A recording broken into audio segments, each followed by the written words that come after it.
నర్సీపట్నం మాజీ ఎమ్మెల్యే ఉమాశంకర్ గణేష్ బలిఘట్టం బ్రహ్మ లింగేశ్వర స్వామి ఆలయంలో సోమవారం ప్రత్యేక పూజలు నిర్వహించారు. అనంతరం ఆయన మీడియాతో మాట్లాడుతూ మున్సిపాలిటీ పెద్ద చెరువు ప్రాంతంలో 108 అడుగులతో నిర్మించబోతున్న శివ పార్వతుల విగ్రహంతో రైతులకు నష్టం కలుగుతుందని అన్నారు. ఏదైతే పెద్ద చెరువులో 108 అడుగుల పార్వతీ పరమశిల విగ్రహ నిర్మాణానికి పూనుకున్నారో దానివల్ల ఈ ప్రాంత రైతులకు నష్టం జరుగుతుంది, ఈ ప్రాంతాలకు రైతులకు అన్యాయం జరుగుతున్న ఉద్దేశం మీద ఏదైతే 108 అడుగుల విగ్రహం పార్వతీ పరమశిల విగ్రహం ఉందో ఈ పుణ్యక్షేత్రమైన బలిఘట్టంలో నిర్మాణం చేయాలని చెప్పి బ్రహ్మలింగేశ్వర స్వామి ఆలయంలో ఈ రోజు పూజలు చేయడం జరిగింది. అయితే మనందరికీ తెలుసు, ఒకసారి బలిఘట్టం గురించి ఒకసారి మనందరికీ తెలిసినప్పుడు కూడా మరొకసారి గుర్తు చేసుకోవాలి.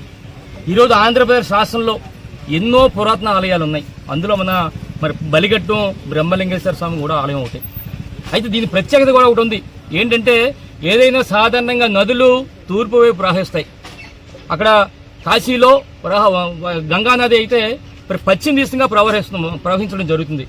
అదే విధంగా ఇక్కడ వరహా నదిలో కూడా బలిఘట్టు వరహా నది కూడా ఉత్తరం నుండి దక్షిణానికి వచ్చి ఆలయం ఎక్కడైతే ఉందో ఆలయం దగ్గర పశ్చిమ దిశగా మరుగుతుంది. అందుకనే దీన్ని దక్షిణ కాశీగా పిలువబడుతుంది పురాణాల్లో.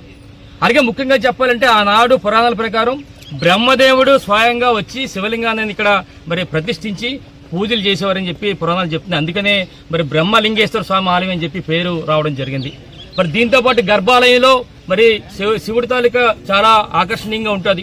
అలాగే బయట నంది విగ్రహం వేలాది మంది అందరూ కూడా ఇక్కడ ఉత్తరవాహినిలో స్నానాలు చేసి ఇక్కడ దర్శించుకుంటే దేవుని దర్శించుకుంటే కోరిన కోరికలు నెరవేరుతాయని చెప్పి భక్తుల యొక్క నమ్మకం. మహాశివరాత్రి చూస్తే ఈ రోజు వేలాది మంది భక్తులు చుట్టుపక్కల ఉన్న ప్రాంతాల నుంచి కూడా వచ్చి ఇంత చేసుకోవడం జరుగుతుంది దర్శనం. అంటే ఇంత ప్రతిష్టాత్మక కలిగిన బ్రహ్మలింగేశ్వర స్వామి.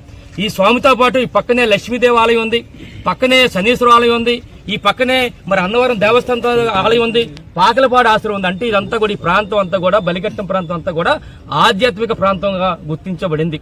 అందుకే మేము కోరేది ఏంటంటే ఈ రోజు రైతులకు నష్టం జరుగుతుంది కనుక పెద్ద చెరువులో 108 అడుగుల విగ్రహం పెట్టడం వల్ల అక్కడ నష్టం జరుగుతుంది కనుక అన్యాయం జరుగుతుంది కనుక ఆ 108 అడుగుల పార్వతీ పరమేశ్వర విగ్రహాన్ని ఇక్కడ పుణ్యక్షేత్రంలో బలిఘట్టంలో చేయాలని చెప్పి ఇక్కడ విగ్రహం నిర్మాణం చేయాలని చెప్పి మేము పూజా కార్యక్రమం చేయబడడం జరిగింది.